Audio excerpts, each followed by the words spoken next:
everybody. It's Tina Desiree Berg. I will be handling the Status Coup live stream today. Lots to talk about. Biden just gave a press conference on what's happening in Ukraine, a lot of saber rattling, a lot of the same rhetoric we've heard over the last few days. Here to join me for this conversation is friend of the show, Robbie Martin, who co-hosts the Media Roots Radio podcast with Abby Martin. Welcome, Robbie. Good to have you here. Thanks for having me. Absolutely. So whenever I think about think tanks, foreign policy, and things of this nature, I always want to talk to you about this. So Ukraine, I want to go back in time and talk about how we got to the place we are today, because I don't think either side of this struggle is being entirely honest about the situation. So, the situation in Ukraine is basically a civil war. It started, we had protests right before 2014. There was a coup that happened in 2014 that ousted, at that time, was an elected governor that was pro-Russia. The coup folks were nationalists. There were many neo-Nazi elements that came in from the militia side, complex situation. So that's basically what happened then. Now we're in a situation where we actually have a Jewish president. So there's that going on. And yes, some of the same elements are still there as far as the far right is concerned. But this is also true of the Russian side. A lot of people don't want to talk about the fact that you had neo-Nazis that were foreign that came and fought on the Russian side as well. So it's complex. So let's start basically, though, at the beginning. What were those protests about 2013, around that time before we had the coup?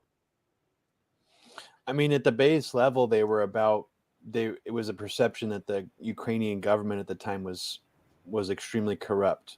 And while elements of that are probably true, it appears that the U.S. and outside forces were meddling in the Euromaidan movement long before it flared up into what you could describe as like an actual civil war. Yeah. And what's very interesting is the amount of, I would describe it as U.S. intelligence friendly, at the very least, media that was not just embedded with Ukrainian militias and such, but also just on the ground. Like right when Euromaidan was flaring up, there was so much coverage here from U.S. Western press, specifically, oddly, Vice News. Right. But it took on this sort of different character than other places that we've meddled in, where the amount of media coverage coming from the West and spin about it, just at the beginning of Euromaidan was pretty impressive. How well oiled of a propaganda machine it was coming from the sort of the Western media side. And then you even had the origin of people like Tim Pool, who's now sort of a libertarian alt media celebrity who was basically doing State Department stenography for Vice News in Ukraine. And he even did a Reddit AMA about it later on. So you had a lot of weird things happening there. You had also things that are hard to prove, but are sort of easy to perceive when you look through all the video clips of Euromaidan, for example. The amount of, let's just say, perfectly assembled shields, body armor, and wooden poles that were distributed among the protesters was, again, very, very impressive.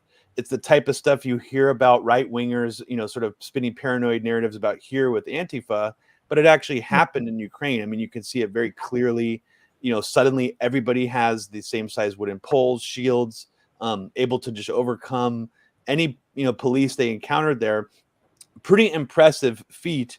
It's still, it's a little vague in terms of like, how do we know exactly what the U.S.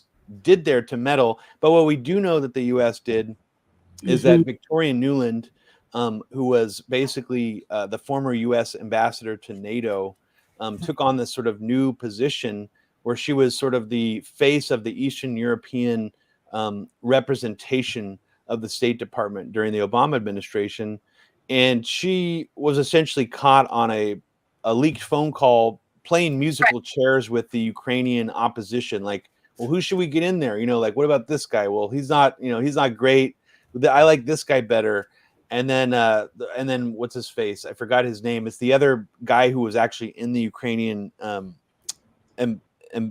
embassy, he's like, well, what if, you know, the UN, the EU is not going to like that. And Victoria Nuland's infamous comment, "Fuck the EU," you know, basically saying that like the EU is going to like trust Russia a little too much in this situation. So like, fuck the EU. You know, it's like, we know what's up. We're the US. We, you know, we do what we want. And that became sort of an infamous flashpoint where it was like the US started accusing Russia of playing information war, leaking the phone call on purpose, which they probably did.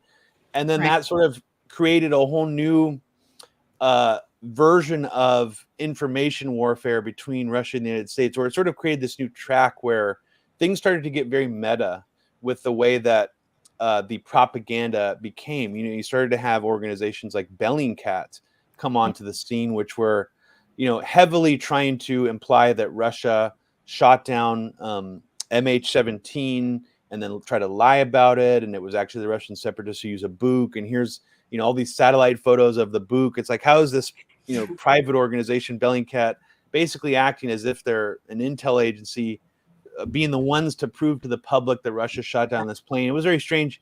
But basically, several years later, it at least it seemed to me that the situation had largely died down, in the sense that there wasn't sort of this increasing energy towards, you know, we need to do something about Ukraine. It seemed as if the Obama administration had sort of dialed that down towards the end of their presidency. The Trump administration, even though they broke all these extremely important treaties with Russia, including like one of the most important nuclear treaties ever, you didn't see an increase in that energy during the Trump administration, which was, I thought, was a hopeful sign. And then all of a sudden, when Biden gets in, you know, again, it seems like, well, maybe this is not going to be the situation it was under Obama. And then all of a sudden, it seems like we've sort of taken this turn where very quickly the situation is now kind of rhetorically at its most escalated level ever, which is probably the scariest part to me. But on the other hand, you don't have the well-oiled propaganda machine that was coming from the West like you did back in 2014. It seems a little sloppier. It seems more rushed. It seems like the situation came much more quickly. So that's my only hope here, that maybe because there's a lack of this organization and coordination, it's not as dangerous. But at the same time, the sort of hastiness of it, the speed of it, the sloppiness of it, you know, is also scary. So it's kind of, I have mixed feelings about it. I have mixed feelings about it too. My concern, though, is that really nobody's being authentic in the discussion. So, you know, Russia's main beef is that NATO is beefing up along its borders. They have a right to defend itself. You know, that's what the rhetoric that they're using is. And of course, on the anti-Russia side, you have the typical saber rattling. It's been a long day already. Going on as far as, you know, the drums of war, the Cold War rhetoric, all of these things. You know, they were talking about possibly nuclear drills now being done by Russia. That was just brought up in the press conference. None of this seems entirely authentic to me. I want to talk about for a second, Colin, can you pull up the piece, the CIA may be breeding Nazi terror in Ukraine? I want to talk about this for a second because I do think it's relevant. You have seen a lot of discussion recently about Azov Battalion, which is now part of the National Guard, as part of the military in the Ukraine. But originally they were a volunteer militia. They became a movement. They're very much a far-right movement. They do absolutely have Nazi elements. That's not hyperbole. And there is also a foreign aspect to this. In fact, I filmed, and we can play this video a little bit later, but I filmed some neo-Nazis down in Huntington Beach about 6 months ago that were skinheads, and they had the Azov Battalion Wolf's Angel emblem tattooed on the back of their heads. There is also a group called the Rise Above Movement, RAM. Robert Rundo spent some time in jail for hate crimes related to things he was involved in, including the Unite the Right rally in Charlottesville.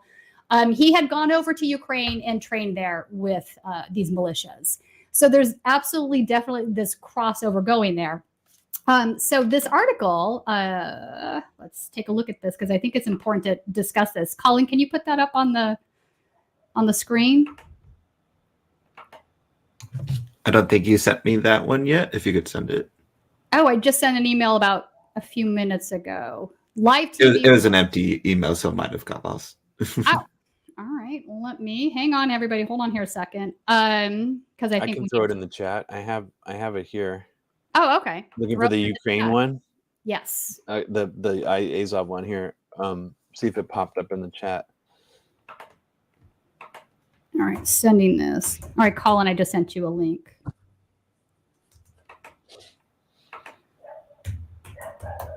Okay. So why does this matter? My concern at this point, Robbie, and I want to get your feelings on this as we're waiting for this to come up. My feeling is this: here you have a situation that really did. There's two factions inside Ukraine, and nobody is talking about this more or less. It's always Ukraine as a united front versus Russia, right? That's sort of the language that's being used. When in reality, there is a group of what is now Russian separatists, right? Originally, they weren't separatists; they were part of Ukraine, but now they've become separatists. They're the eastern side of the country, right? So the accusation that I've seen being made, for example, by Bellingcat and others, is that those are Russia-appointed leaders in the eastern part of Ukraine, right? So they're talking about them in this sort of this versus them kind of dialogue. What do you make of that? Well, that's when things get, I don't live in Ukraine. I don't know very many Ukrainians personally, so things, get a little murky. It's like they're playing on the ignorance of Westerners, and sometimes it's very effective. A similar spin was put on the sort of the Crimea referendum. I have personally mixed feelings about that referendum, and I sort of always have. I mean, there always was sort of an argument, especially within left anti-imperialism, that was like completely above board, that the vote was completely fair, and that Right. everybody wanted to go back to Russia. I mean, that narrative has always sat with me a little bit uncomfortably, because it's like, I mean, we got to just be realistic that Russia has had the U.S. breathing down its neck in terms of this geopolitical NATO maneuvering.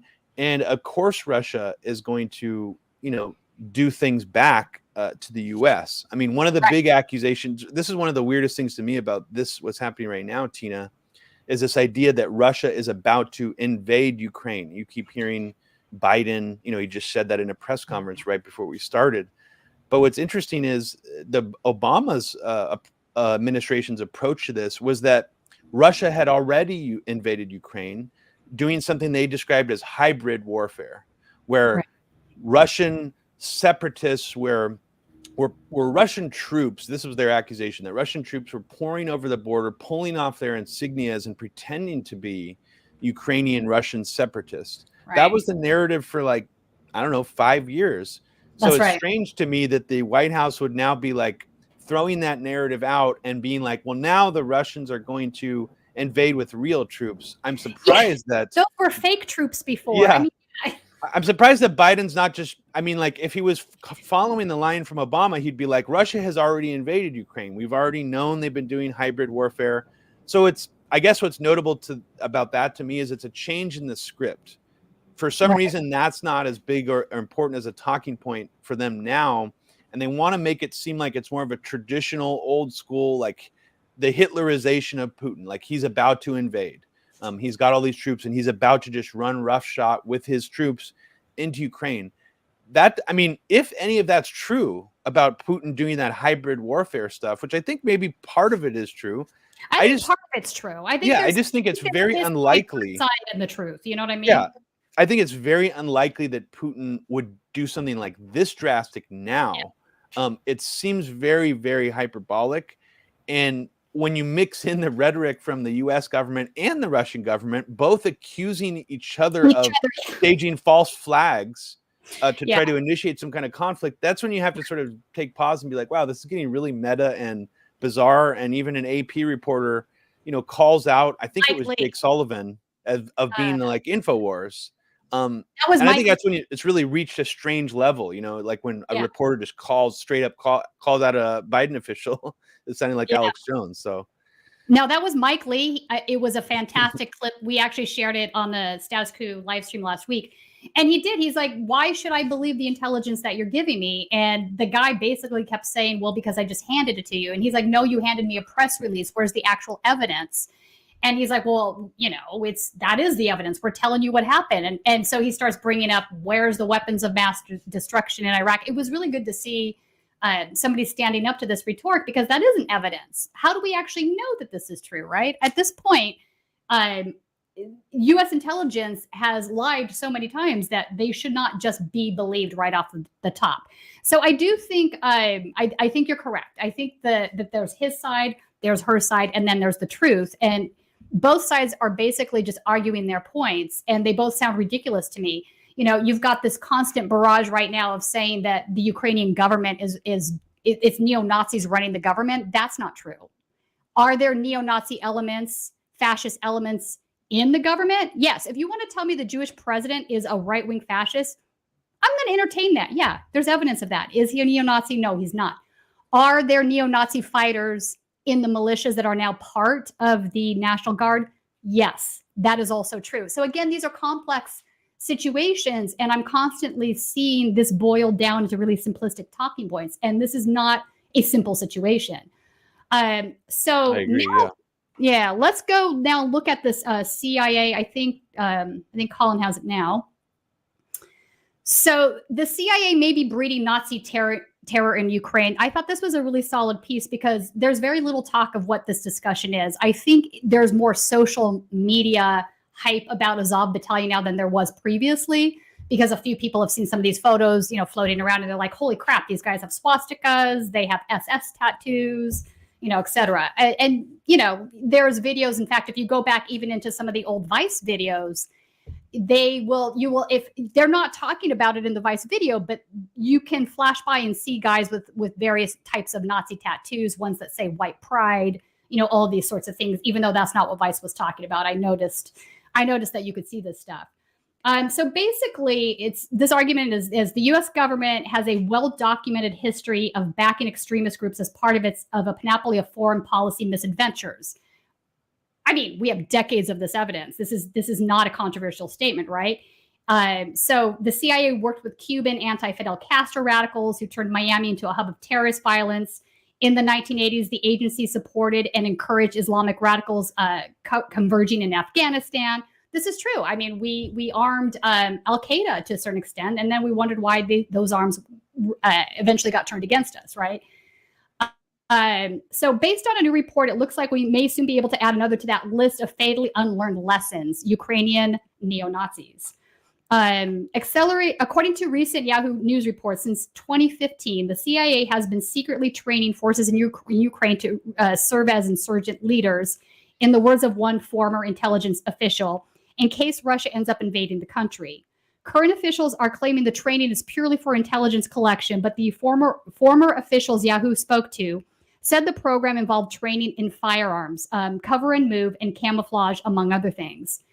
I wanted to bring up in 2016, because I think this relates to what they're discussing in this article. In 2016, Obama signed the Consolidated Appropriations Act. Before he signed it, there was an amendment that was going to be added, and it was removed. And that amendment basically forbid the government from funding the Azov Battalion in Ukraine. So the money that would go there had to be excluded from funding them. But because of pressure from the Pentagon, that amendment was removed. So we ended up basically giving these guys money. What do you make of this? Because I think it's an important part of this discussion. Because obviously, when we talk about what this government is and what these militias are, they definitely are on the fascist side, and there's really unsavory elements that are involved. And I think some of that is sort of whitewashed under this premise that the current president is Jewish, right? There's everybody's trying to pick their battles instead of looking at the complex situation.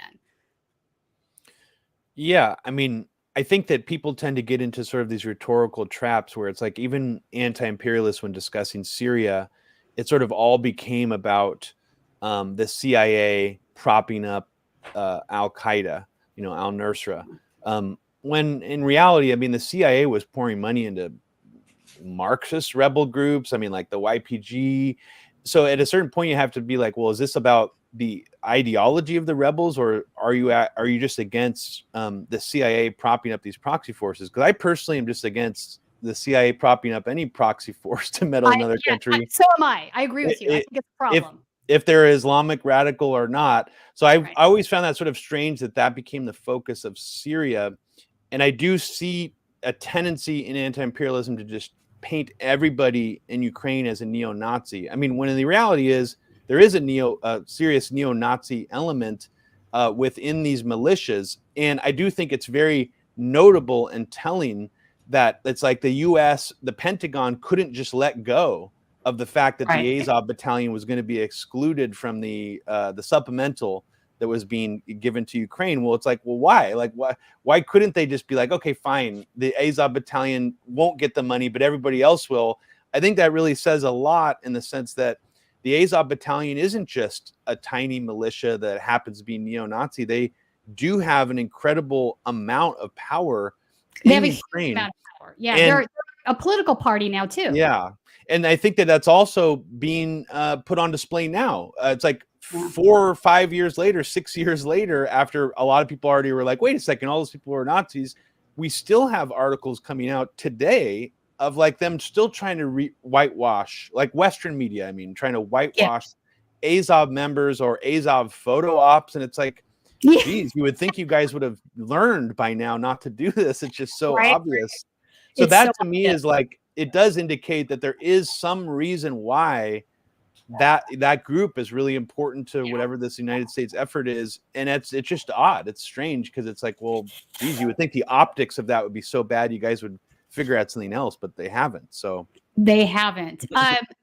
It's kind of crazy. So let's shift gear and talk about NATO for a second, because I do think NATO is definitely part and parcel to the conversation.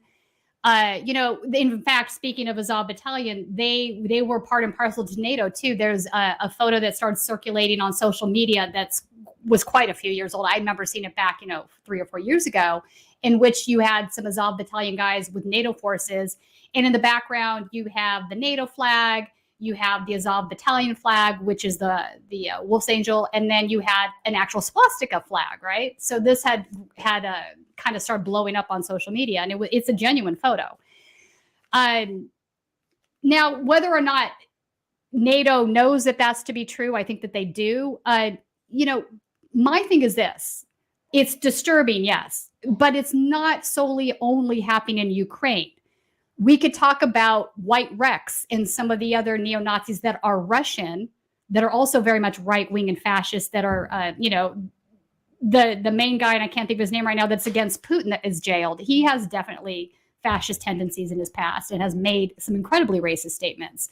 So this one aspect is only, like, I feel like both sides are trying to weaponize their version of that, when really it's a more global problem that we're facing, right? Now, go ahead.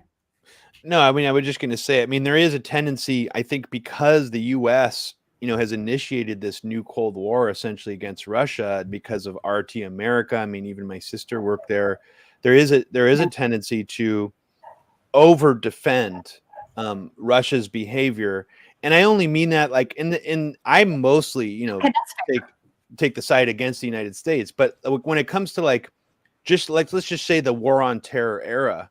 I mean, there's a lot of, I think Russia's leadership gets a lot of free passes when it comes to basically waging their own war on terror, basically generating sort of an Islamophobic landscape rhetorically in Russia, demonizing Muslims, what they did in Chechnya. There are a lot of things that have parallels to like our neocons here. And I mean, and when it comes down to it, it's like they're not heroes. So it's like, it's just, I do think people tend to get in a little bit of these like team, tribal, sort of sports team kind of stuff. But yeah, like when it comes to like Russia's neo-Nazi stuff, I personally am not really that familiar with like how that blends into their military. I think what's notable about Azov is that like it's getting like U.S. funding, for. Oh, I agree. That So that is like, that is the salient part of the discussion. Not yeah, only is it getting U.S. funding, they have been trained by the CIA. They absolutely have. I don't think that's a controversial statement. And they have yeah, now been incorporated into the National Guard in Ukraine, which is their official fighting force. So they're no longer this separate voluntary militia. They can't write that off as like, they're not really Ukrainian. They're just voluntary militia. No. They definitely are. And they are definitely been backed by U.S. funding. That's not controversial. So it is a problem. Let me ask you this. Anthony Blinken is an ex-think tank guy, or maybe not even ex. He's a think tank guy. I think that's just a revolving door. Where do the think tanks tie in with all of this, Robbie? Because that this is all part and parcel to what happens within the military-industrial complex. The messaging, why we are going so hard once again against Russia, not having a nuanced conversation per se. Yeah, I mean, what we saw under the Obama administration was sort of a conglomeration of specific think tanks, sort of circling, trying to close in on Russia and trying to pressure the Obama administration to take a certain posture. And those think tanks, some people may already be familiar with them, are think tanks like Brookings Institution, the Atlantic Council, even the Council on Foreign Relations was sort of doing this, but it was mostly sort of these NATO-centric, Eastern Bloc focused think tanks. And like Anthony Blinken, I believe he comes from CSIS, which is that's correct. A think tank that's more all-encompassing. CSIS has done like all sorts of stuff over the years, very influential, sort of remained a little bit underground. Brookings and Atlantic Council sort of have more of an open public relationship with NATO and NATO officials and sort of NATO strategists. And I think right now, I guess what's a little bit hopeful to me is you don't see as much energy and as much coordination among those particular think tanks. It just seemed like during the Obama administration, there was much more energy and much more planning going into what we saw. The difference there too was that Obama himself and the White House were not amplifying the rhetoric, the escalatory rhetoric against Russia. They were sort of keeping it fairly mum while they were allowing all these things to sort of happen, underneath their messaging. The Biden administration is sort of doing the opposite, where there's all this really intense rhetoric coming out of the White House pulpit, but you don't have, at least from my perspective, you don't have as much coordination with these think tanks right now. So that leaves me a little bit hopeful that there's not as much energy there, but at the same time, like, I don't really know, I mean, again, they could be doing some really sneaky shit. I don't know what they've been doing in secret, but the public face of it has died down. Like, I would be expecting Bellingcat, for example, because I just think it's like part of this NATO think tank apparatus, would be blasting out stuff every day, trying to escalate this as much as possible. And I've even noticed they've sort of taken a back seat, and I don't know what that means. And again, I don't know. I said again, I've talked about this only in my podcast. I haven't talked about this with you, but it does seem like this kind of takes on a character of being more of a domestic psyop rather than a real escalation towards a serious war. Now, I know that sounds, fairly conspiratorial, but it's like, look at Biden's poll numbers. Look at how much dirt he's getting on him. Look how much he's tanking. I mean, it's just for this to come out, for this to happen around the same time, it's like it does feel a little bit like Wag the Dog-esque, like totally taking people's focus away from how badly he's doing. And it's working, We have a super chat that I want to read because it's kind of funny. Pomodorino, thank you for, I think that's pounds, $10 pounds. Oh my God, Russia will invade Ukraine by the time the sun will go supernova. I think that's probably true. I think this is a lot of saber rattling, which I couldn't say earlier today. Saber rattling, yeah. But this is just what we do, right? We pound the drums of war. That's what we do as a declining empire in many respects. So, you're right. The think tanks have been less vocal about this. I know Bellingcat had, I saw earlier, had tweeted out some evacuation videos that they had found on Telegram. Who knows whether those are accurate or not? That's the other thing.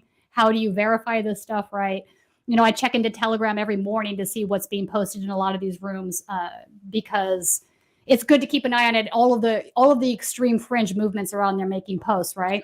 What were they saying, that Russia was telling people to evacuate, like in Yes, preparation for? I yes. see. They were saying Yeah. Russia was telling people, and that these were Ukrainians in the eastern part of the country. So just so people are clear on this, when you're looking at Ukraine, most of the Russian separatists most definitely are on the eastern side, but there are Russians. Here's the thing: there are Russians that are Ukrainian. They are Russian descent. So this is, again, it's a complex.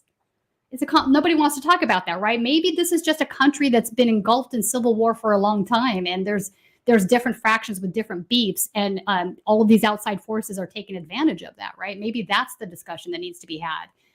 But anyway, they were tweeting out these evacuation videos, saying that they were false.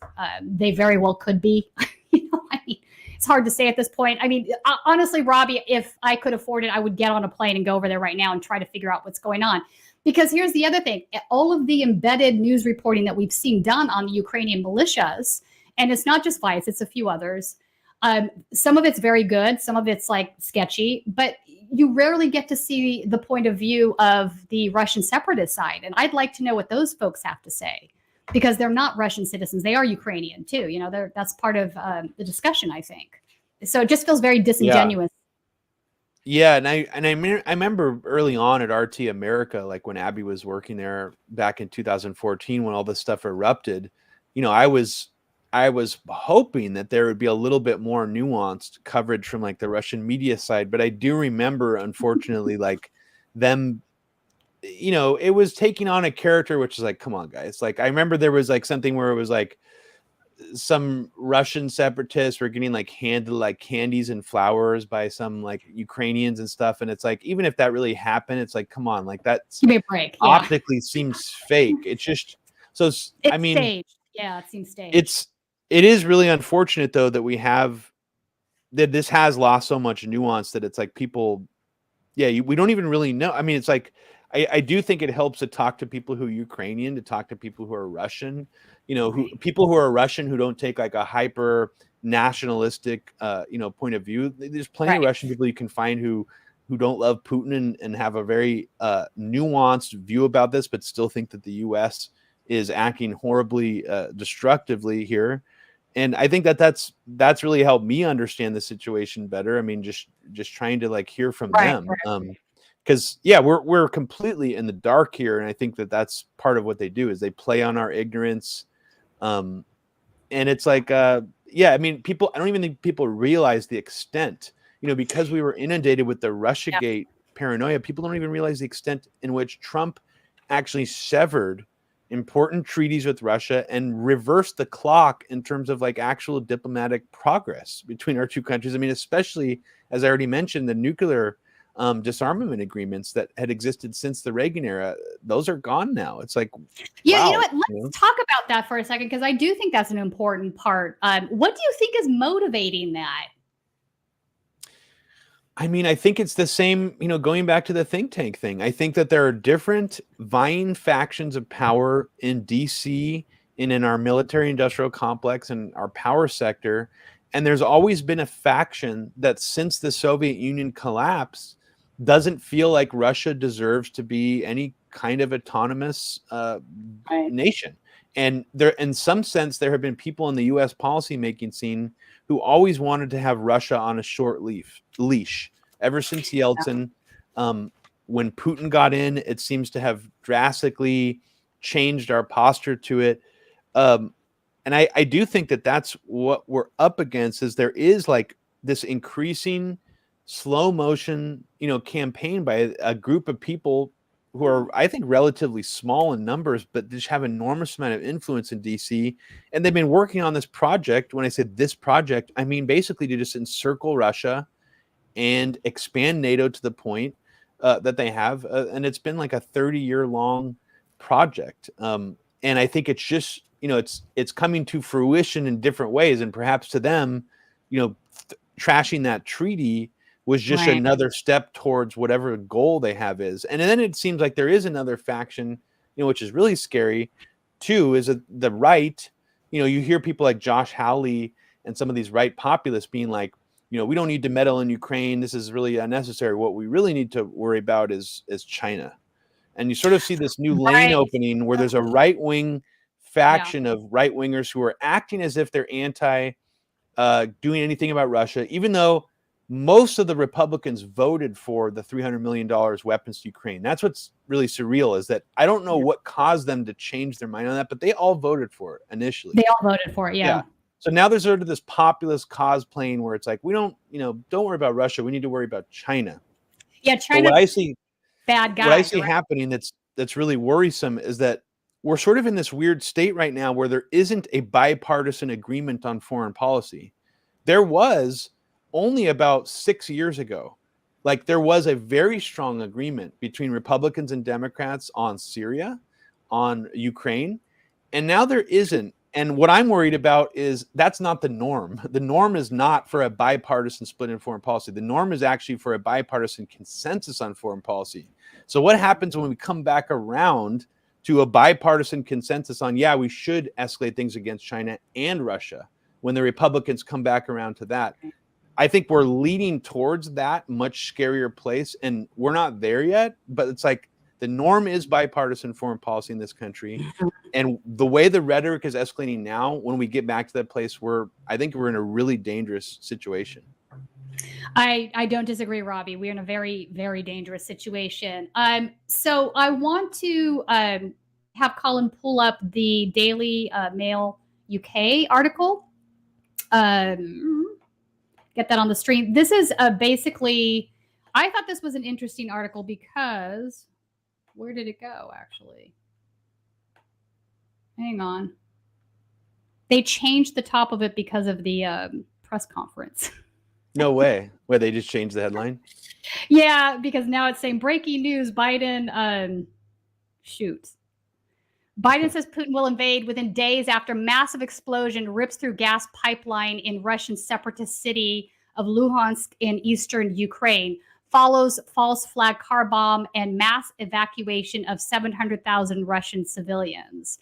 So this is in the eastern part of the country. This is where basically there is definitely like barricades that are being put up against, and this has been going on for years. This is nothing new, folks. So there's the Russian separatists or the pro-Russian Ukrainians on one side, and then Azov battalion and the other Ukrainian neo-nationalist militia are on the other. And they've been gunfiring at each other now for years. This is going on. So again, you read these headlines and you don't necessarily know what's happening. But now I'm kind of irritated because what I wanted to talk to you about is they had actually spoke with a neo-Nazi that had gone over there and trained and was.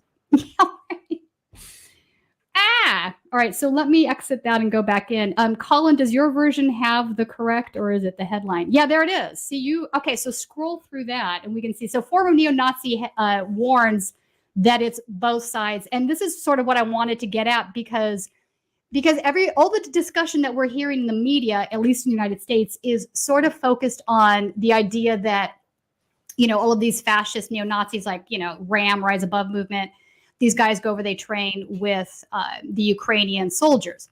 All of that is true. I'm not disputing that. I have filmed these guys, here in Huntington Beach. But what I want to point out is the same is true on the Russian side. And so this he's the head of the National Socialist Movement. For folks that aren't familiar with NSM, they're basically the neo-Nazi party in the United States of America. So they interviewed him and he's basically saying, yeah, but hang on. We've also had our guys go over there and train with the Russians as well. There's definitely a far right Nazi movement with those guys. Now, you pointed out earlier, Robbie, and I do think this is important, that the difference would be that the right-wing militias that we're discussing on the Ukrainian side are actually kind of engulfed into the National Guard. So they're part of the official fighting force for Ukraine. Whereas a lot of the ones that go over and train with the Russians, that's absolutely not the case. There's a robust mixed martial arts movement, believe it or not, where these guys all fight each other like, steel cage matches and what have you. That's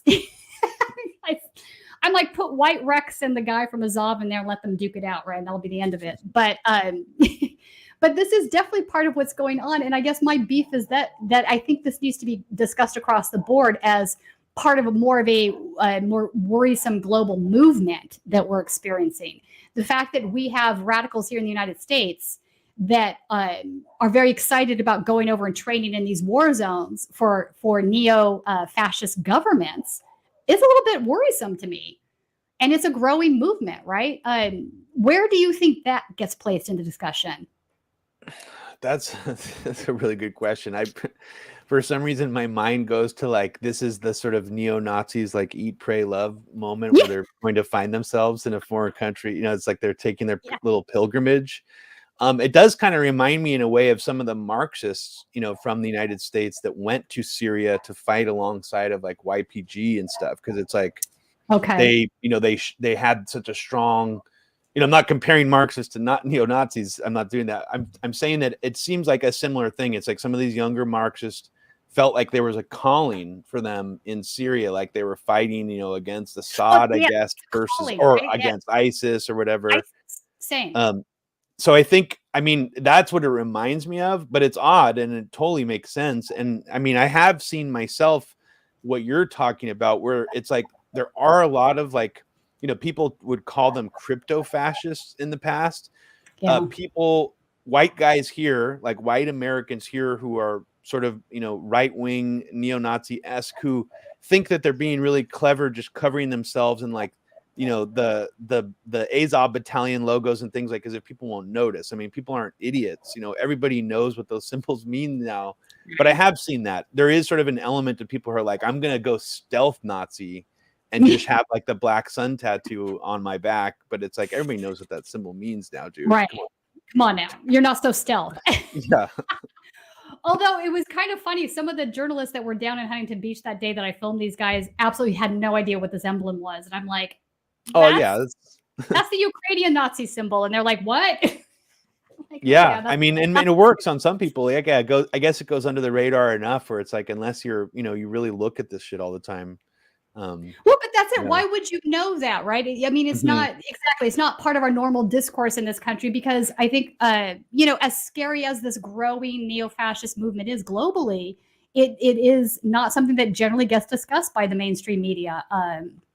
Just isn't. So I do think that's part of the equation. And I do think it motivates, you know, a lot of the sort of entrenched, I'm right, you're wrong positions that are happening on both sides, when really they're happening on both sides. You know what I'm saying? You see the finger pointing, like Russia's basically saying the entire government in Ukraine is neo-Nazi, right? Pointing the finger. And I'm like, I'm going to hold up a mirror for a second, because you guys have your fair share. You know what I'm saying? Like, come on now. So it's a problematic point of view. So now they're basically talking about doing drills along the border. You do have NATO being built up, where I think Russia has a legitimate beef on this part. If I'm going to say that, I think their concern over NATO growing and expanding is a cause for concern. You know, do you think that that's fair for them to be concerned about that? Absolutely. I mean, I think, you know, if we take at face value what some people have said from within the U.S. government who were there when the Soviet Union collapsed, and, you know, like Lawrence Wilkerson has said that he was there when we offered and then took back NATO membership invitation for Russia. There was sort of this moment where we acted as if Russia was sort of welcomed in this zone. And then we proceeded to, in the 1990s, I don't think most people have any idea this happened, that in the 1990s, NATO basically expanded like twofold and incorporated pretty much like every former Soviet Union client, like virtually like almost all the main ones you've heard of, like Lithuania. Right. I'm not good with countries, but I if you look at the list, you'll be like, wow, that's all the old Soviet Union clients that they just Latvia, took in real fast. And it's like, well, what kind of message is that sending? And so it does make sense how Ukraine, because it borders Russia, because it's geographically more important than some of those other countries, it does make sense that that would be sort of the final straw and create some kind of standoff in terms of like Russia, like finally responding to it. Up until Ukraine, Russia really didn't do much at all. There was some flare up in Georgia, that the U.S. tried to make it seem as if Russia had invaded Georgia. There's a lot of weirdness there with Saakashvili and how he's basically a U.S. puppet, and how there was that was almost like a think tank war in a weird way, where the U.S. kind of through the think tanks got a lot of that energy going. But until that, Russia was really I think really tolerant of the U.S. just clearly encroaching closer and closer, and basically making NATO into this sort of anti-Russian force that was closing in on them. So in that regard, it totally makes sense why Russia would have this kind of reaction. And it also makes sense why Russia would, have done things like leaked the Victoria Nuland phone call. Right. They have spies all over the place, just like we do. And they probably, bad phone call. Yeah, they were probably just like, look, we already know the U.S. is meddling here, and we can't really. It's like hard to prove this stuff. It's all spy games. It's all, cloak and dagger stuff. And that Victoria Nuland phone call looked horrible. I mean, at the very least, it made it seem like they were being very flippant about seeming as if they could dictate the Ukrainian opposition government, like after the government fell. I mean, and that's just hubris on another level, Yeah, I mean, she's basically saying this person's okay with us, that person is not, and it's like, but then they turn around and they talk about, Ukrainian independence and Ukraine for the Ukrainians, and they get to. It's such garbage all the time from these guys, right? None of it's really authentic. It's messed up. It's messed up. So, and I wish now that I'd pulled up this leaked phone call now before the live stream so we could play it for folks. But if you have not heard this leaked phone call, I encourage you to go listen to it because it is very disturbing. They are basically discussing who the next Ukrainian puppet regime is going to be. I don't know if that actually came to fruition, but it was definitely something that had transpired, and it's absolutely not off-brand for the United States to do such a thing. It pretty much came to fruition what they were describing in the phone call. Like the guy that they preferred did get in, and I mean the president or prime minister, president, what the right word is now, but he's interesting because he's actually was a stand-up comedian originally. So like he was sort of like a celebrity, he was a celebrity, politician. And that's just sort of interesting because like I don't, a guy like that, I would imagine probably is more easily pushed around. But maybe all these guys, since this happened, have been just total puppets. It's hard to say. At least this guy isn't fully playing into the hype. Like he isn't. He has at times like said things that have contradicted the U.S. line on this. So that's like, that's good. Because I think the previous to that, it was like the Ukrainian leaders who the U.S. helped install were just like full on puppet, saying exactly what the U.S. wanted them to say. So that again gives me a little bit of hope. It isn't as well oiled, as it was the first time around. But again, we've just gone through 4 years of anti-Russian hysteria where a whole investigation was done to convince all of us that Trump was installed by Putin. So at the same time, that doesn't leave me hopeful that a lot of people still go around believing that. So we're really trying still. It's crazy that was said. There's actually a really good question in the chat that I want to bring up.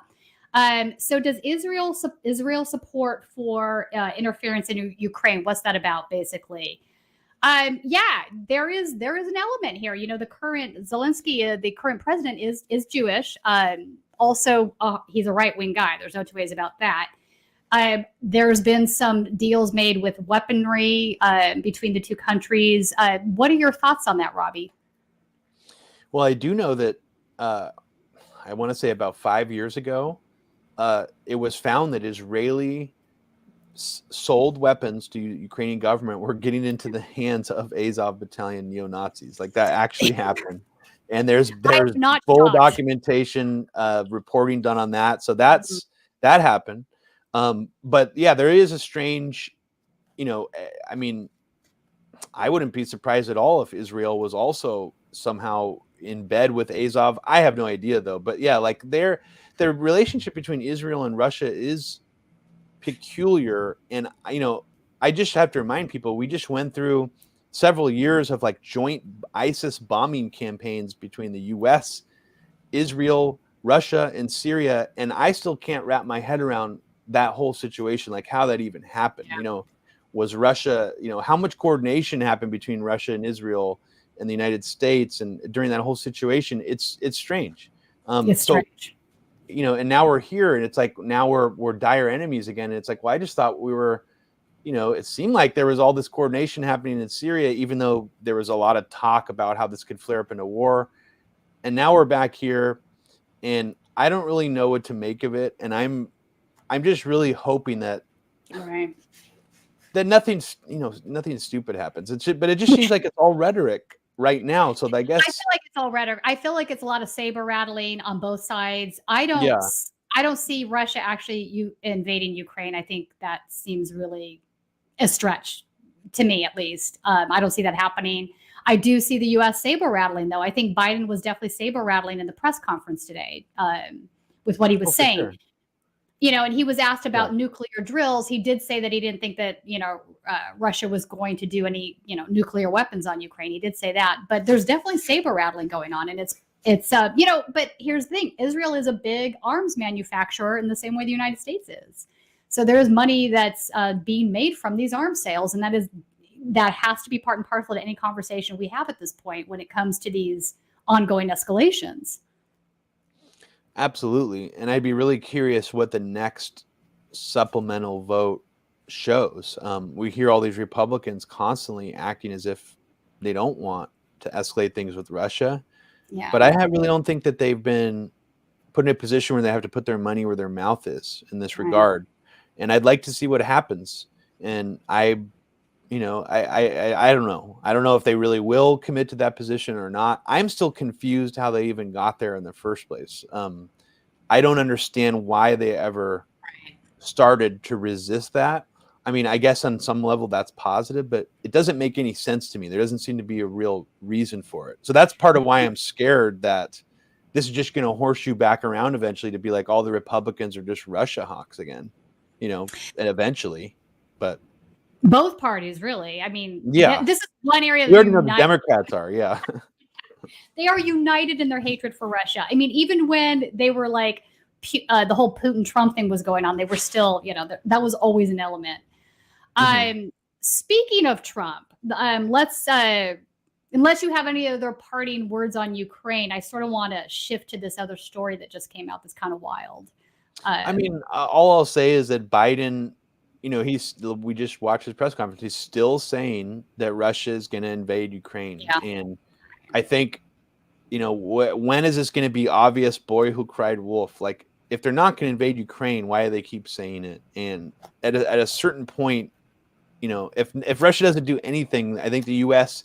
is at least going to have to answer a little bit for this hysteria. There might be some reporters in the press corps who'll be like, so wait a second, you guys said all this stuff was going to happen. But, the U.S. has already sort of tried to damage control preemptively by saying, well, if Russia doesn't invade, that must mean that's because like we scared them off, like Putin blinked. I've already seen people saying that. So whatever happens, they'll still spin it, So yeah, they'll find a way to spin it. But yeah, it doesn't seem to me like it is getting traction, though. I mean, I think the way that AP reporter handled that press conference was an example of that. When the AP is like saying, yeah, no, that's not evidence. Show me the evidence. We're tired of listening to this stuff.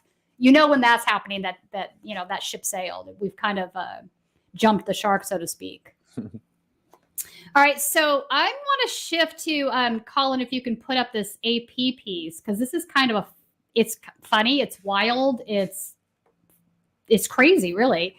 So National Archives, Trump took classified items to Mar-a-Lago.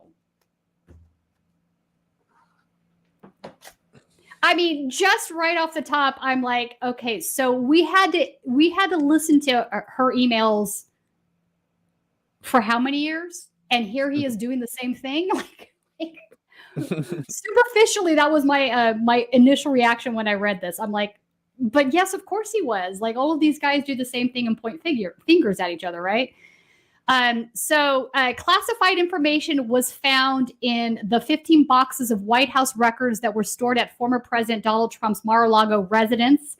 The National Archives and Records Administration said Friday in a letter that confirmed the matter has been sent to the Justice Department. The letter from the agency follows numerous reports around Trump's handling of sensitive and even classified information during his time as president and after he left the White House.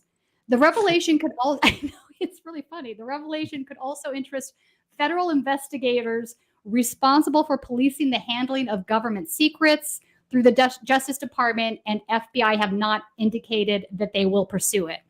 Federal laws bar the removal of classified documents to unauthorized locations, though it is possible that Trump could try to argue that as president, he was the ultimate declassification authority. Okay, so let's just stop there for a second, because that's exactly what he's going to argue, right? This, like, he's the all-powerful authority and gets to decide whatever happens to what, right? Like, I could already hear this. No matter the legal risk, it exposes him to charges of hypocrisy, given his relentless attacks during the 2016 presidential campaign on Democratic opponent Hillary Clinton for her use of a private email server as Secretary of State. The FBI investigated, but ultimately did not recommend charges.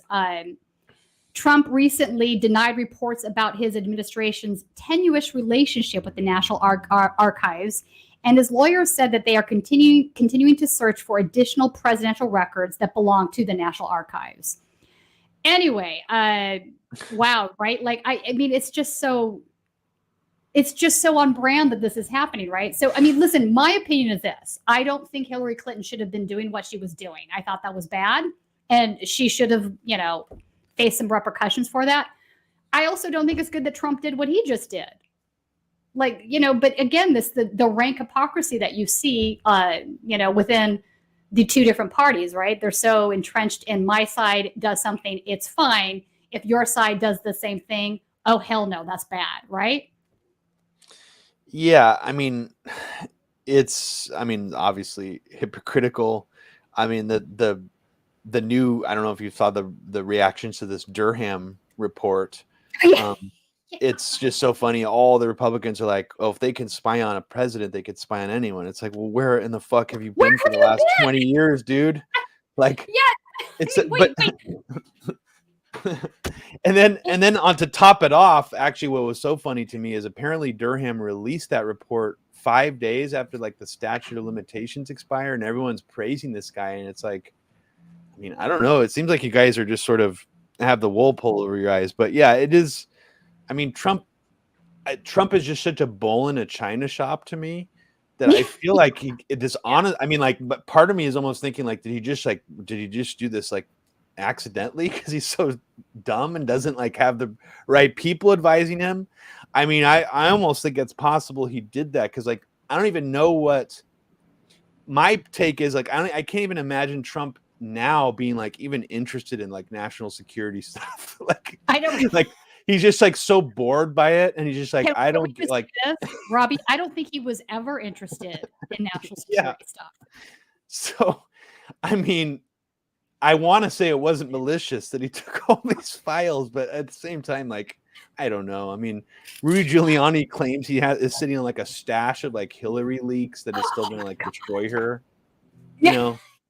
So I don't know. I don't believe anything these people say. But again, like Trump. Is Trump going to get in trouble for any of this stuff? I mean, probably I'm not a hopeful he is, but it would be funny if this is what took him down. If he just accidentally, took home a folder of some classified docs. Yeah, it's so funny. I mean, it didn't take Hillary down. It won't take Trump down. But I just think it's just phenomenal. Like, it's just a phenomenal example of how hypocritical almost all of our elected officials are, right? They will go to the mat to defend their team if their team does the same thing, and then the other guy does it and all help. But like, it's just, and the American public isn't buying this stuff anymore. I think this kind of behavior is what's driving so much of the anger out there that's getting rooted into populist movements. It's because they're tired of the hypocrisy, the lies, the corruption, and both parties are like whole hog involved in all of it. Like, that's just how it is. So just one more example I wanted to bring up today. Now I want to also shift gear because you've been doing some work that I think is really fascinating on bioterror on your podcast. I've listened to the last few episodes of that. And talk to me a little bit about why you got into doing that and some of the main points that you think are important for folks to understand about that. Sure. I mean, part of the reason I got into it is because of COVID and because pandemic and pandemic response and the CDC and the NIH and our whole government apparatus of dealing with pandemics is very much enmeshed with the biodefense industry. And I don't think most people realize that after 9/11, our biodefense industry, and I should just say for the record, biodefense is a real fake term. What the reality is bioffense. It's bioweapons program that's allowed to continue under the guise of defense. We have a bioweapons treaty on the books that we supposedly abide by. But what biodefense allows people to do is it allows them to basically weaponize and make modified viruses, more powerful viruses for the purposes of defense. So making, a vaccine to prevent super smallpox. But how do you make a vaccine for super smallpox? We got to create super smallpox first in the lab. So this is how this stuff has been done for a long time. The U.S. government has basically gotten an enormous cash surplus for this industry, $60 billion since 9/11. I think this goes completely under the radar for most people. And there's a lot of strange aspects to the Bush administration's involvement in this that I just don't think most people know about at all. This sort of all started for me with covering the 2001 anthrax attacks and how I strongly believe they were unsolved. Basically, the investigation was a cover-up, and how the anthrax attacks played a very pivotal role in generating hysteria in this country for people to believe that terrorism was a way of life now, that 9/11 wasn't just a one-off, that because the anthrax was sent to the mail, that this must mean that terrorism will continue. Bioterrorism became realistic for people, and bioterrorism and WMDs were sort of meant to be code for, WMDs rather was meant to be code for biological weapons. Initially, all the first times it was deployed, it was all about biological weapons. And it was done at the same time as the letters were being sent through the mail that had anthrax. I believe that was the Bush administration's explicit purpose with the term WMDs. They wanted to link the anthrax attacks with Iraq or terrorism in people's mind, Al-Qaeda. And what happened is, in between the anthrax attacks and the actual launch of the Iraq war, the Bush administration spent an enormous amount of energy on their only pre-event scenario that they actually deployed hearty amount of documentation to state governments and law enforcement saying, we think this is going to happen. And because this is going to happen, we are going to distribute vaccines to every state. And when I say what this is going to happen is going to be, was a smallpox bioterrorist attack that, and I think most people have forgotten this even happened, is there was a huge media push and White House push and CDC push to convince the public that they may need to get smallpox vaccination because a bioterrorist attack of smallpox was so deadly. Yeah. So this is the first time ever in history that a pre-event vaccine program was rolled out for something that wasn't even like, oh, there's an outbreak of this disease in another country and we're worried it's going to come here. There wasn't smallpox was eradicated worldwide. I should say that for the record, that it was eradicated in like 1980 officially. Yeah, officially. It did not exist anywhere except for 2 labs, one in CDC Atlanta for studying and one in Russia. So this was like very unprecedented. The Bush administration wanted to convince the public that they needed this vaccine. And they did this up until the Iraq war push. And in fact, Colin Powell's infamous, Iraq war speech to the UN Security Council, he mentions in it that Iraq may have smallpox. Now, he does, right? Yeah. And when you're looking at all these things together, you're looking at nukes, you're looking at chemical weapons, you're looking at an anthrax. If you really rank them all on a scale of what's the most deadly, if Saddam's, let's say in theory, if Saddam really was working on like a small nuclear arsenal, that's not going to cause a damage that could basically destroy the entire world in one fell swoop. Now, if Iraq had smallpox, there are policymakers, there are people in the government who were like in the know that activated something for them, like a light bulb went off in their brain, and they probably thought, well, if Iraq has smallpox, it's game over. Like, we need to do something about that. If they have anthrax or the chemical weapons, like that stuff is not, it's not going to be the end of the world. But smallpox, that could literally be the end of the world. And I think that this played a very big role in essentially how they were able to slide into Iraq. And I think it's brilliant also because barely anybody remembers they did this. No, right? They remember the weapons of mass destruction. They remember all these other like false intelligence claims. But you're right, they did. Like, that's what I loved about your reporting. It was like, wait, did they? Oh God, Colin did talk about smallpox. Like, it was wild. Yeah, it was like a sidebar thing, but it was important, and I don't think we realized at the time how important it was.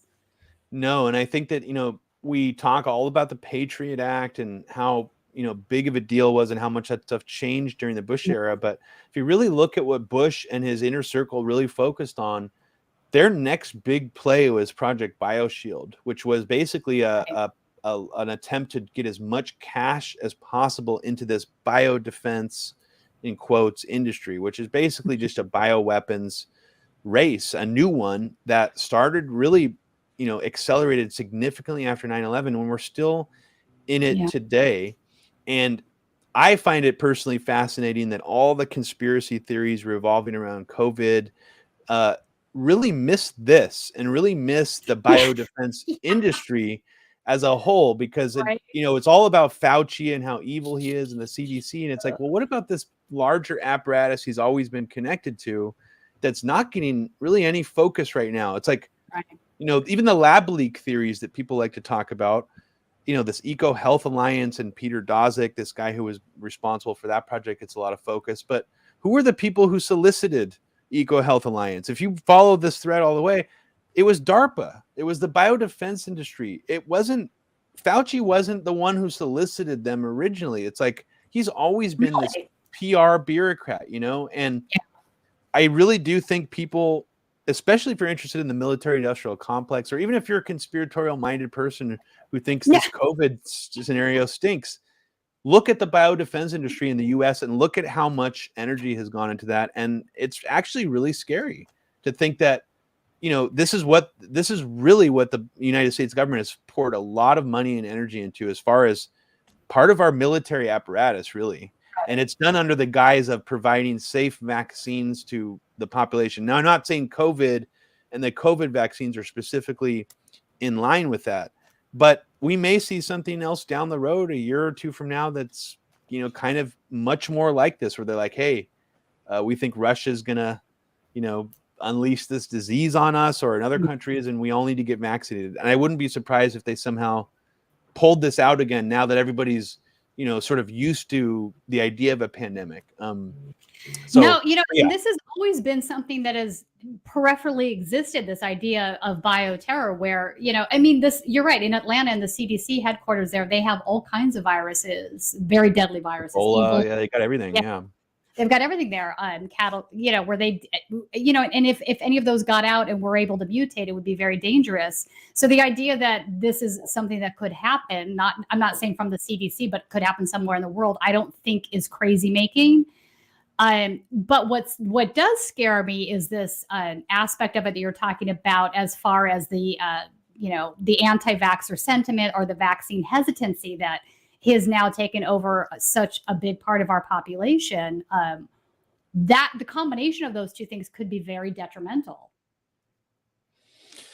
Well, yeah, I tend to be kind of, I will just say for the record, like, I am skeptical of, aspects of these new vaccines. But yeah, the mentality where it's completely writing off like when you even try to talk to some of these people, it's like, well, which vaccine are we even talking about? Are you talking about the Pfizer or Moderna mRNA vaccine? Are you talking about the Sinovac vaccine in China? Are you talking about the Sputnik vaccine in Russia? And it does seem like at a certain point, a lot of these people who are just blanket anti any form of COVID vaccination are just, that's what it is. It's like they are just anti any vaccination. I try to take a more nuanced approach where it's like, you know, there is sort of a, how do you say it? Like vaccine nationalism, where the U.S. doesn't allow you to come in. You have to basically be vaccinated with one of our approved vaccines to basically, I think, come into the country right now. So if you come from Russia and you get Sputnik, you cannot get in without like getting like the Moderna or Pfizer. So you basically need to get like a stacker shot of like an additional U.S. approved vaccine. The thing that gets me about, look, just so to give you my point of view, I am 100% pro-vaccine. So let me say I'm not a vaccine skeptic, never have been. That's where I come from. But having said that, what really pisses me off is the fact that we finance these vaccines, right, with taxpayer dollars. Yeah. This is our money. We're financing. And now these pharmaceutical companies hold the patents, and we're not allowing, you know, the global South or other nations that don't have access to their own vaccines. Like if you're not Cuba, if you're not. So this to me is disgusting. Like we're holding the patents. We're not letting manufacturers that are ready to go and create these vaccines in other countries. We're not allowing them to do that. It's profiteering. It's fucking, pardon my French, but it's fucking gross. To me, this is the real conversation if we want to get into the nuts and bolts of pharmaceutical corruption. This is the problem. Little tangent there. But I do think it's interesting that you bring that up. Vaccine nationalization is not something that I really thought deeply about. And I do see how that could be a thing, right? Like, and it's bad. Yeah. That's just bad. I mean, like science in and of itself is supposed to be an effort of, you know, everybody joining in and creating something together and peer review and working on research, you know, that's just how it is. And it's not something, I don't think any scientists are going to be down for that sort of situation, but that doesn't mean that governments won't be, right? And they're the ones that are making the deals with the pharmaceutical companies. So this, and in fact, if you ask me, Robbie, this sort of thing that we're talking about is what drives all the conspiracy theory to begin with. Distrust is real. And it's valid. I understand why people are distrustful of both the government and, you know, because regulatory capture, whatever. And they're also distrustful of pharmaceutical companies because of their greed. They see the greed, right? Let's get our hands on insulin, which should be affordable to anybody. And we're going to, you know, quadruple the price on that because we want to, you know, just profiteer off of sickness. There's some very, very real and wrong things here. And I think the unfortunate outcome of that is that all of this distrust is being channeled into a direction that can ultimately be harmful for a lot of people. Well, it's you know, I like to use the term controlled opposition, but a lot of people think that sounds rather paranoid. But I do think a lot of this opposition against, for example, like the WHO initially was like, as you said, it was playing on people's distrust, but it was steering their distrust towards a target that was false. So, for example, I'm reading this really great book right now. So unfortunately, it's a little on the short side, which was a little disappointing to me, but it's one of the only books about this. It's called Bioimperialism. Oh, and the book has a whole chapter about how the WHO has basically been an instrument of the United States from the very beginning of sort of this pledge to be this humanitarian force to eradicate the world from dangerous diseases, especially in third world countries. We know the noble U.S. is going to, along with the WHO, go into these countries and help solve their endemics or, you know, disease problems. But what happened after, I mean, you saw this, Tina, what happened after COVID was what do the conspiracy people think about the WHO? Who do they think runs the WHO? It's not the US. It's all about China. They all think that somehow China has their thumb down on the scale and that they're in charge of everything the WHO does. And the real story of like the US basically being in control of it just totally goes by the wayside. And insane. So I think that it's either China or, let me say this, if you're part of these anti-Semitic group that is also part of the conspiracy theories, I've actually seen them posting these things calling it COVID's the Jewish disease, right? It's the Jewish New World Order that created it, and is trying to kill everybody. So there's both of these aspects going on at the same time, but both of those finger pointings, you're right. They're going in a direction different from where they should be going, and that's the U.S. government.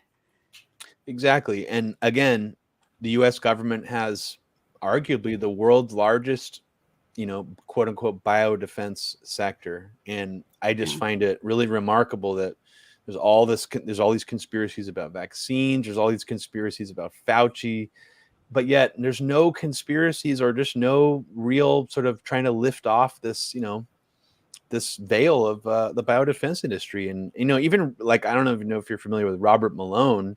He got all this publicity in the last couple of months for being this heroic whistleblower on Rogan. God, he got banned on Twitter. And what's fascinating about him, Tina, is he on record has been involved in some of the most sketchy biodefense programs in the U.S. government's history. He tried to fast track an Ebola vaccine and to try to steamroll through the safety protocols and all this stuff. He was involved in the smallpox program during the Bush administration. He actually joined the biodefense industry after 9/11 as like a patriotic call. And yet we're supposed to be like, oh, this guy's real anti-establishment. He's sticking it to the pharmaceutical companies. And it's like, I'm sorry, I don't trust the guy at all. No, you should trust him. The other part of that, full stop, he's also taken a lot of money from the pharmaceutical companies. I can't remember, was it ProPublica? One of the organizations pulled up all the funding, and it was like pharmaceutical company. Millions, yeah. It's just, so that's the part that I find it interesting that he doesn't talk about that kind of stuff. And it's like he's also developing a vaccine for an Indian pharmaceutical company for COVID. And so it's like when you hear that someone...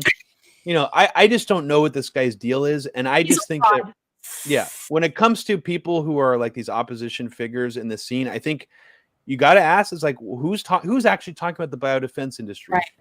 And I think very little people are. And, all these lab leak people who are obsessed with lab leak, it's like, well, I never heard you talk about anthrax or all of our labs problems. I mean, Fort Detrick was like closed couple of years ago for basically violating all these safety protocols. What the hell were they doing there? I mean, we don't even really know. They were giving live agents to monkeys and primates still as recently as 3 years ago. It's like, what are they doing? So I don't know. I mean, I have a lot of thoughts on this.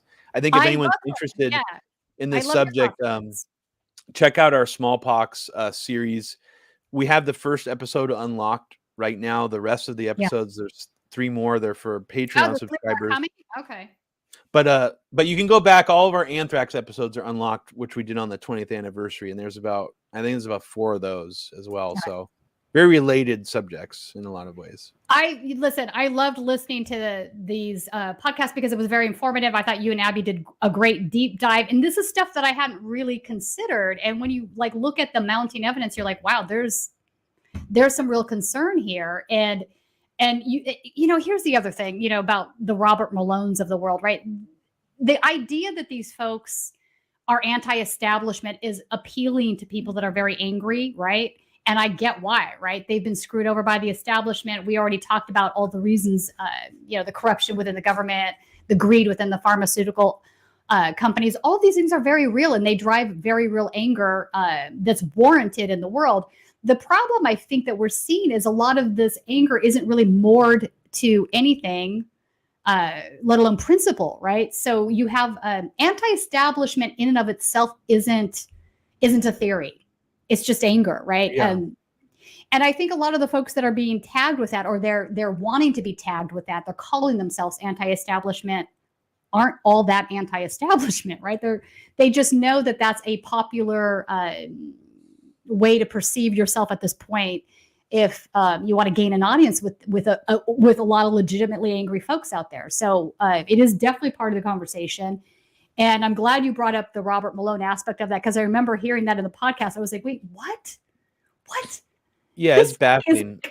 It's baffling to me. Like, I knew about the pharmaceutical money that he had taken. So already I was like, okay, this guy's a fraud. But that kind of sort of just drove it home. But yet here he is being promoted as this anti-mandate God that's out there, helping the working class, and it's just like, really? And that's that. Well, you just brought up something really key. I think it's like all these doctors who were at that rally in DC, who got up Yeah. in their lab coats. We've seen that imagery hundreds of times. Yeah. That African doctor pushing hydroxychloroquine during Trump, that standing on this Capitol Hill steps. But like this, I think what's really notable here, Tina, is like if they really are, they are harnessing anger from the working class. Yeah. There are a lot of people who are against the vaccine mandates, who don't trust the government, who don't trust pharmaceutical companies, who just don't trust the system. But yet, how many of these doctors are saying, hey, maybe we should have free healthcare? And I find that pretty notable that not a single one of these guys, not a single one of these doctors are pushing that. And you would think that at least one of them would be, more on the liberal side, would be like, hey, guys, we need to make this shit free. Also, these vaccines are dangerous. Instead, it's just silent. And I'm just like, well, how is it possible that all these doctors are not pushing this? And I think the answer is very obvious. It's because it's partly an op. It's like because these doctors are being carefully selected to represent a certain weaponized kind of quasi, oppositional faction of politics in the US. It's basically being propped up by billionaires. So 100%. You really have to wonder that, Yeah, the Great Barrington Declaration is 100% billionaire funded. That's not up for debate. And I can't believe people still can't see that. It's obvious. You can't argue with the 990s. The IRS forms are what they are. They're clear. So it was an interesting set of podcasts. So this is for folks that want to go and listen to this series. It's on Media Roots Radio. Robbie, where is the best place for folks to listen to your podcast on? SoundCloud, Patreon, where? Well, I hate shouting out all the regular platforms, including, of course, Spotify, has our podcast. And to get access to the full smallpox series, we're going to unlock it all eventually, probably in a few months. But to get access to it now, you would go to patreon.com/Media Roots Radio. And the newest episode is like, I probably spent about $1,000 at this point on just pulling very obscure buried video clips of smallpox coverage, because there's just simply none of it online. So the new episode is like filled with clips. There's a Barbara Walters interview, actually, I was really pleased to find, where Laura Bush and George W. Bush both are asked if they're going to take the smallpox vaccine, and Laura Bush says her grandchildren or her children are going to take it. What year was that? 2002. Wow, interesting. So it was like all over the news. I mean, Barbara Walters had this, question all set up to ask him. So it was all being rolled out. And, at a certain point, I'll just give a spoiler. The government and the CDC actually lie and say, we never had a smallpox rollout program. And they literally just tried to gaslight everybody. And that is literally how they left it. They were like, oh, actually, no, we didn't have a program. What are you talking about? Let's move on. And that I haven't gotten to that part of my podcast yet, but that's kind of essentially what they did, which is just mind-blowing to me. It is mind-blowing. It's on brand, though. I mean, and at some point, they need to look at themselves as to why they've created so much distrust that's now blowing back on them. I mean, in many ways, they need to own that, right? Yeah. And I think maybe even on a subconscious level, maybe this is playing into a little bit of the distrust, even though nobody remembers it. It's like we were all told to take literally the most dangerous vaccine, like that kills 1 to 10 out of 1 million people who take it. The Bush administration was like, you got to take this. It's going to save your life, but it's also going to kill a bunch of you. And we really want you to take it. And they just, kind of let it go off like a cloud of smoke, just vapor, just disappeared and never talked about it again. So I'm sure on some level that, little things like that accumulate, even on an unconscious level, and people know that some sketchy stuff. That is sketchy, because there's one thing to say, like, if you're dealing with a deadly disease that you are most definitely, likely to die from, smallpox is no joke, right? So you froze. Oh no, Tina, are you there?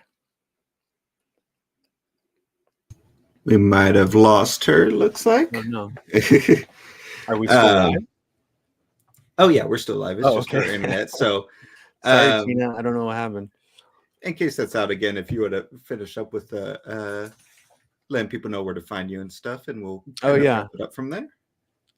Yeah, if anyone wants to find my stuff, it's I'm on Twitter at Fluorescent Gray, although my Twitter feed is often spewing a lot of venom. Not really what I do in my actual content that I put out. But yeah, patreon.com/Media Roots Radio is where you can find the whole smallpox series. And if you become a subscriber, you get access to like thousands of documents that I've uploaded to Media Roots, including the full package that was distributed by the CDC to state governments about the actual program, including contact tracing forms, surveillance forms, recommendations on how they should build the vaccination centers. It almost sounds like something out of Futurama. Actually, on one page, they say that they should have 7 rooms all playing a video loop warning about smallpox side effects and usher 75 people into the rooms and then bring another 75 people in after that video is done playing. They had a really massive rollout planned, and yeah, you can find all about it on Media Roots Radio. And thanks everybody for listening. And sorry, Tina, that your internet crapped out. Yeah, thank you for joining, and thanks you guys for watching. All right, take care.